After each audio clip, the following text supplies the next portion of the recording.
Our top story this evening on Up South is from Kerala, where the state's finance minister K.M. Mani seems to have got a much-needed breather. The Vigilance Department of the state has decided, we are learning from sources, not to press charges against K.M. Mani. Remember, he was accused by a representative of the Bar Association of having taken a bribe of 1 crore rupees sometime last year. This effectively shuts out the main plank of corruption of the LDF against the Umman Chandi government, and is politically significant as elections are due in Kerala next year. Interestingly, Kerala Home Minister Ramesh Chennithalas took to Facebook to plead not guilty in the decision not to charge K.M. Mani. He wrote, and I quote, "In no way did I interfere in the investigations carried out by the Vigilance Department in the Bar corruption case. This was my personal and firm stand in the case. I had to face stiff opposition from the UDF as well as within the Congress for my stand on not interfering with the vigilance case." And you can see the Facebook page of Ramesh Chennithalas, the Home Minister of Kerala, on your screen. Joining me now from Thiruvananthapuram is political analyst J. Prabhash. Mr. Prabhash, you have seen and now heard what Ramesh Chennithalas has written on his Facebook wall. Now, it's a very serious comment to say that he had to face stiff opposition from both within the UDF as well as the Congress party. Now, he's obviously hinting at men at the top. What do you think is Chennithalas' own political game plan?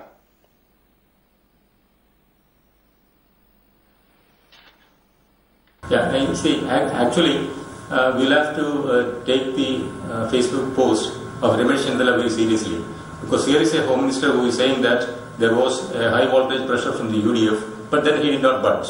But basically, the question arises as to why he posted that kind of a, or this kind of a posting in his Facebook. That itself shows that, I mean, there is a kind of politics within the UDF. And it was on that basis that he has posted this kind of a posting in his Facebook. Because he's saying that there was pressure, but he did not budge. So that the mere fact that there is pressure, that is for the consumption of the public. The public should believe that there was high voltage pressure, and on that basis, the public should come to a conclusion that everything was not fine with the vigilance inquiry. That was the kind of message which Ramesh Chennithalas tries to communicate. Right. Mr. Prabhash, now given the fact that the Vigilance Department is not likely to press charges against K.M. Mani, do you see this as advantage UDF in an election year? And do you think that it will still face a perception issue despite not pressing charges against Mani? So I think that it's definitely going to be an election issue in the forthcoming assembly election as well, because the civil society, there's a hardcore or section within the civil society who believe that everything was not fine with the vigilance probe, and that the probe was or partisan, it was influenced, kind of a thing. And this post, which was given by Ramesh Chennithalas, only go to cement this kind of a feeling, impression among the larger section of the civil society. And therefore, it's definitely going to be an election issue in the coming assembly election. Right. Mr. Prabhash, thanks a lot for joining us with that perspective from Thiruvananthapuram.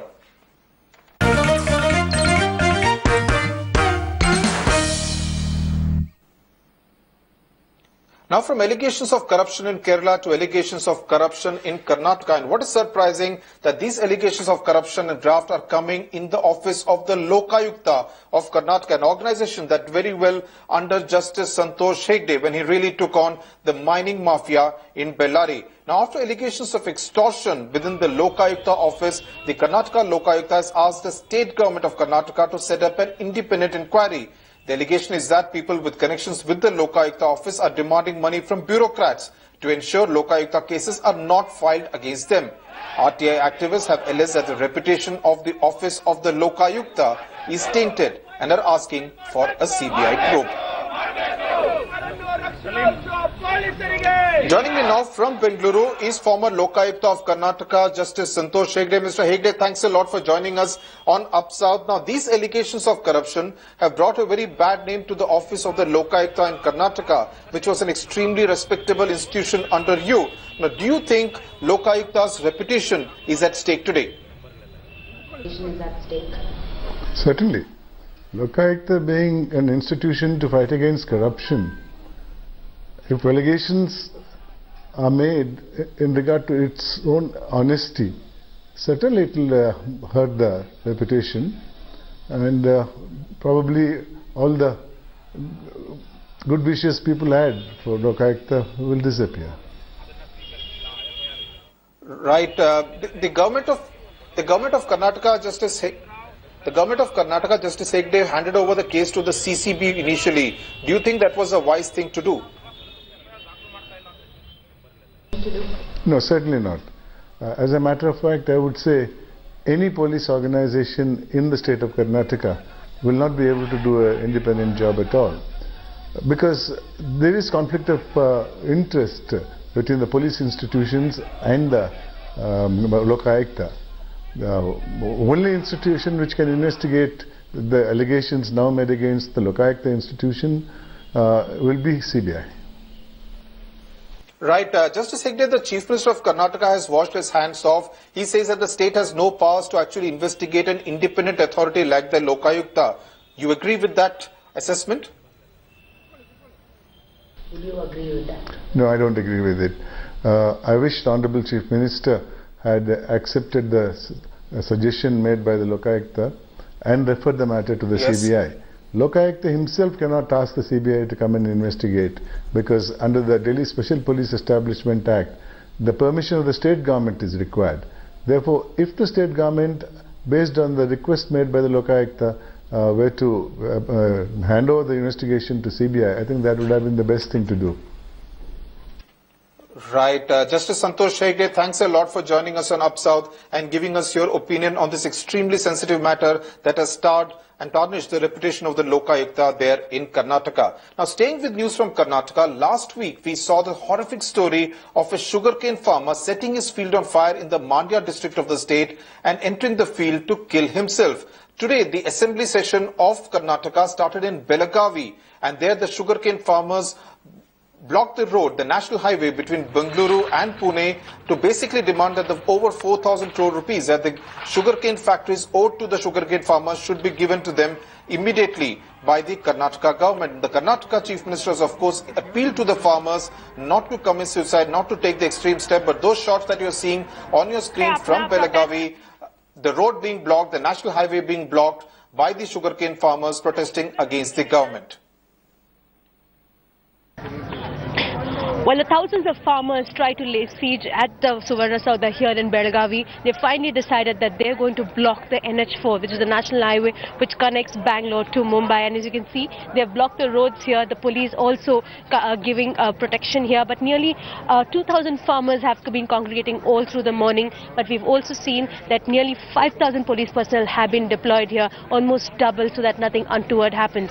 The demand is very simple. All they're asking for is that they need their arrears back from the sugar mill owners. They said that they have no money with them. Lots of them have taken debts, especially to grow sugarcane, and they have absolutely no money with them.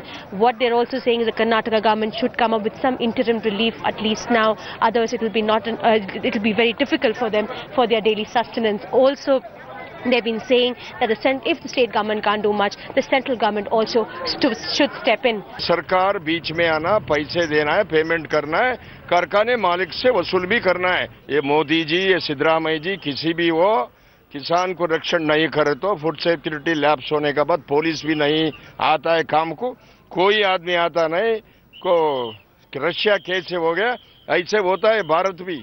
इसलिए सोचना है, इसलिए लड़ाई कर. हमने 1 लाख कर्जा लिया है, तो हमारा कर्जा देने को पैसा नहीं है. अभी लड़की का शादी तय किया, वो पैसा नहीं होने की वजह से शादी भी टूट गए, तो किसान मरेगा नहीं तो क्या करेगा. अगर सरकार चला रहा है तो किसानों के ऊपर इनको वोट के टाइम पर किसान चाहिए, पैसा देना है तो किसान न. Rohini Swami joins me there from Belagavi. Rohini, you spoke to the Chief Minister of Karnataka yesterday, and he was obviously making the right noises, asking the farmers not to take the extreme step of killing themselves. But given the deep distress that the sugarcane farmers find themselves in, shouldn't there be a very clear timeline so that Karnataka farmers do not go the way their counterparts in Telangana and Vidarbha have? Well, that is true, and that is what the farmers are expecting. The sugarcane farmers are saying that even though you're debating this in the floor of the House, they should come up with some kind of a plan, chalk out the plan, and this is 4,000 crores of rupees that is in debt. That needs to be given. This is any amount of relief that they're giving in terms of interim will not work. What they need is their money back, because a lot of them are in debt. They've taken lakhs and lakhs of rupees, and now their lives are at stake. I'm also joined here by people who are representing the Farmers Association. If I can ask you, sir, you are right now blocking the highway. You've been doing this for nearly 5 hours now. Will you continue this protest, and what are you demanding? The CM did call you for talks, but you are refusing to go. Yes, madam, we are protesting for in 2013-14 government of Karnataka, they fixed the sugarcane rate. Correct. 2,650 per ton. Yes. In that, government has given 155 rupees to every farmer. That's true, but they have discussed about an interim relief. In 2013, they gave an interim relief. Yes. Now, when they're asking you to continue talks, why are you refusing to hold talks with the government? Madam, we are protesting here for 2013-14's arrears. Government has fixed 2,650. The government has given 150 direct farmer. Yes. But 2,500 is due. 2 to 300 per ton is due in all factories. So totally, how much is it due? In about 2013-14, 900 to 1,000 crores is due. And now from 14-15? 14-15, 2,200 crores is due. So you're looking at approximately 4,000 crores of rupees. But has the government said anything till now? Has the Chief Minister told you, or the Sugar Minister, has Mr. Madhya Prasad reached out to you? CM and Sugar Minister are calling us to talk, but we are not going, because with talking them we will not get any solution. Just we are demanding you direct give the amount of farmers, whatever due. After you take the money from the sugar factories. We don't keep the farmers and sugar factories to fight. How long will you protest like this? How long will you block the highways? No, it is in the hand of government. Actually, we don't want to disturb any common man or any citizen of our country. But government is indirectly provoking us to do this thing. But will you continue through the night? Yes, until we get result, we will continue. Whatever it may be, it may go tonight or it may go a week, we will continue it. Well, they will continue the agitation is what they're saying, and they will continue to do this as long as the government comes up with one solid plan. But what we are understanding is they're trying to reach out to the farmers and tell them that they're coming out with an interim plan. While the security is also tight around Belagavi so that nothing untoward happens, the only request that is being made time and again is the farmers do not commit suicide, do not resort to that, because at the end of the day, it's their lives that everybody is taking care of, and the government is trying to reach out to them for some solution.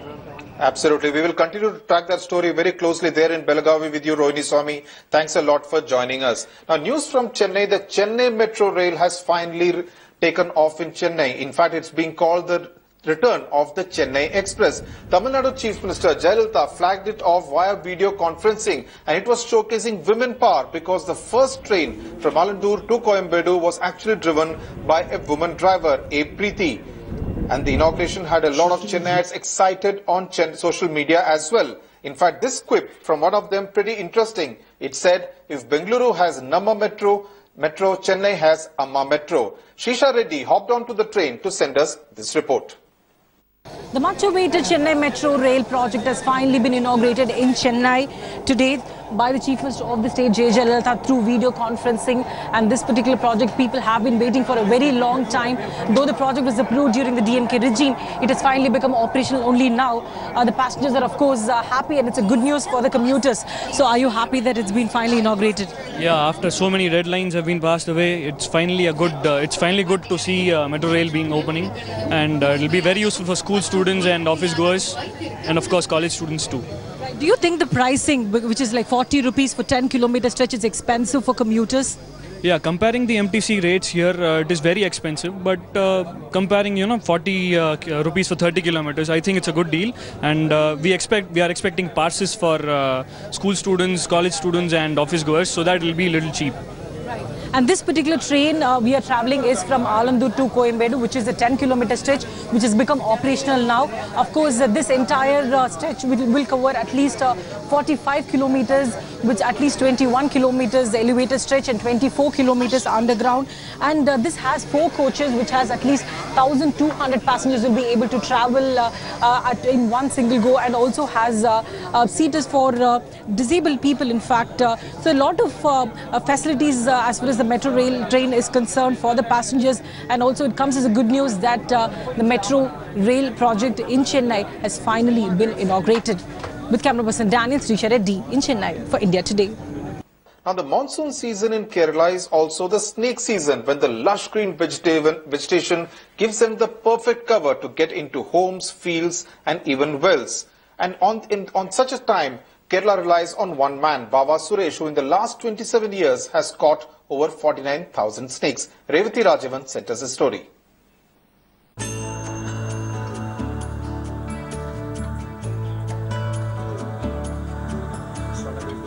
Kerala's best-known snake expert Vawa Suresh is back in business. This time after a 4-day stay at the hospital after being bit by a cobra. But snake bites are not new to Suresh. He has been bit over 3,000 times, 300 of them by poisonous snakes. He has also lost a finger on his left hand, but he is more proud of having caught more than 49,000 snakes so far. അതുകൊണ്ട് ഞാൻ ഇവരെ സ്നേഹിക്കുന്നു. കാരണം അവർക്ക് ജാതിയില്ല, മതമില്ല, രാഷ്ട്രീയമില്ല, എല്ലാവരെയും തുല്യരായി കാണും. ഇന്ന് ഭൂമിക്ക് മുകളിൽ ഇതേ ഉള്ളൂ, ഇവർക്ക് മാത്രമേ ഉള്ളൂ ഭൂമിക്ക് മുകളിൽ ഇങ്ങനെ ഒരു വലിപ്പച്ചെറുപ്പമില്ല, എല്ലാവരെയും തുല്യരായിട്ട് കാണുന്നു. അതുകൊണ്ട് ഞാൻ അവരെ സ്നേഹിക്കുന്നു, അവരെ ബഹുമാനിക്കുന്നു, അവരെ ആരാധിക്കുന്നു. 40-year-old Suresh started catching snakes from the age of 13. He does not expect any money from what he does and only gets paid for the travel expense and takes whatever amount the person gives happily.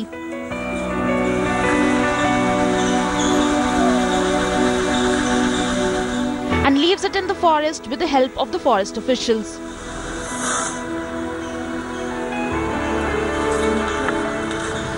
Snakes have always been a nightmare, be it in our childhood stories or mythologies. But here is a man working to change that belief. One who has known the pulse of thousands of snakes in spite of having been bit more than 3,000 times. With camera person Jaikumar, Revati Rajavan in Thiruvananthapuram for India Today. And finally, India's best-known women doubles player in badminton, Jwala Gutta and Ashwini Ponnappa, have won the women's doubles titles at the Canada Open. In fact, this win will silence a lot of their critics who were questioning their prowess at the highest level internationally. They defeated the Dutch pair there in Canada, and that will do their confidence a lot of good ahead of the Rio Olympics next year. That's it then on Up South. News and updates will continue on India Today. Thanks for watching. You are watching India Today.